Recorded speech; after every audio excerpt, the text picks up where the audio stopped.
Hey, everybody. I'm here to talk to you today about this book that I'm reading. It's called Across That Bridge, A Vision for Change and the Future of America, written by John Lewis, United States Congressman and Civil Rights Leader. This is the third chapter of the book. It's called Study. So I'm going to read to you some of the things that I underlined right out of the book. It says, we studied, we strategized, we organized, trained, and prepared to take action. Most of what we accomplished grew out of years, decades, and even centuries of groundwork that was laid before us even before we were born. And those at the center of the struggle studied that history and used its wisdom to develop the strategic movements of the day. So he's just talking about how they used to, that this wasn't something they just came up with.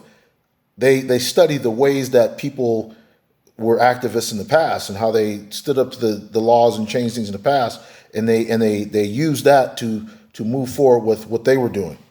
He says every contribution is important to the work of change, and it is only when you study the history of activism that you can perceive what your role may be and how others managed in the same kind of position years and decades before. He says, but real leaders are not appointed. They emerge out of the masses of the people and rise to the forefront through the circumstances of their lives. They do not nominate themselves. He talks a lot about Martin Luther King Jr., Dr. Martin Luther King Jr. in this. He says, many of us in the movement were young and impatient, but we studied and prepared ourselves to confront the challenges of our time. And we respected the elder activists whose work charted the path to our future. It is important for upcoming activists to study American history as well as political and philosophical thought.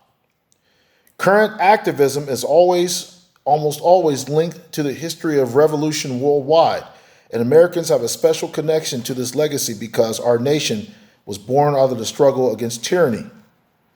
He talks about Dr. King. He says, but King did not solely rely on what was bestowed on him.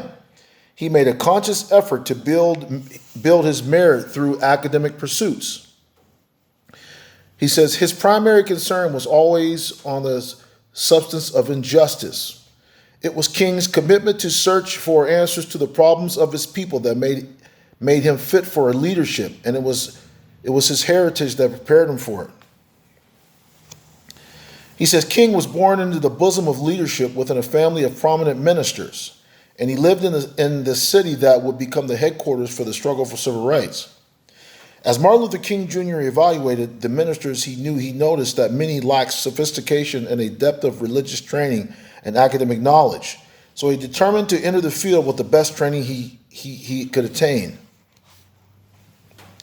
So he goes on to continue to talk about King. He says he was determined to understand how a religion that commanded him to love would resolve the problems of people surrounded by hate. He says he forgot his purpose or his people in his work, and he used the mandates of graduate research to begin developing his own brand of social gospel. He also branched out beyond his comfort zone, as any credible scholar would, to study influential ideas of the time that were anti-ethical to his beliefs, like the works of Marx, Lenin, and Nietzsche.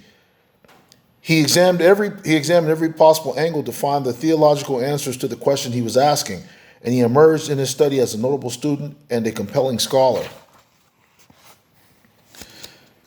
His command in the profession was rooted in more than just training. There was also a deep respect for the legacy that preceded him. He also had faith in the hand of the divine to use him and all he had garnered at the appropriate time and place.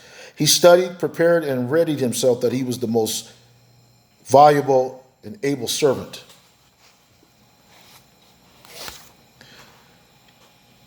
He says, my story shows how the Spirit can order a person's steps. No matter what life affords you in material goods, you can rise above any circumstances through your adherence to high standards and a commitment to following the lead of your own spirit. Having values and holding on to our beliefs is what got us through, and it's what will get you through. We knew we were children of the divine, so we believed in our own worth, regardless what the world might say. He says, when I heard King, it was through a light turned on in my heart. When I heard his voice, I felt he was talking directly to me. From that moment on, I decided I wanted to be just like him. At that time, I was just following my heart, my desire to do something. And somehow, some way, the Creator ordered my steps and placed me right where I needed to be to play a role in the change. My resources were few, but my ability to continue with the Spirit and allow myself to be guided by it propelled me to the center of change. My adherence to the inner voice allowed me to participate in a movement for good. He says, it's the action, not the fruit of the action that's important. The activists of today have no need to reinvent the wheel. There is a lineage of struggle in America and around the world that can be used as a source of inspiration and instruction by anyone who is seriously interested in confronting the highest level of power to make change. So this is kind of like, this is chapter 3 called Study in John Lewis's book, Across That Bridge, A Vision for Change and the Future of America. As you know, he was a congressman and civil rights leader who worked with Dr. King. I just went and kind of underlined some things that I stood out to me in the chapter. There's a lot more in the chapter, but those are that you can get the feel of what the chapter is about by what I underlined. So hope you enjoyed this. Thank you.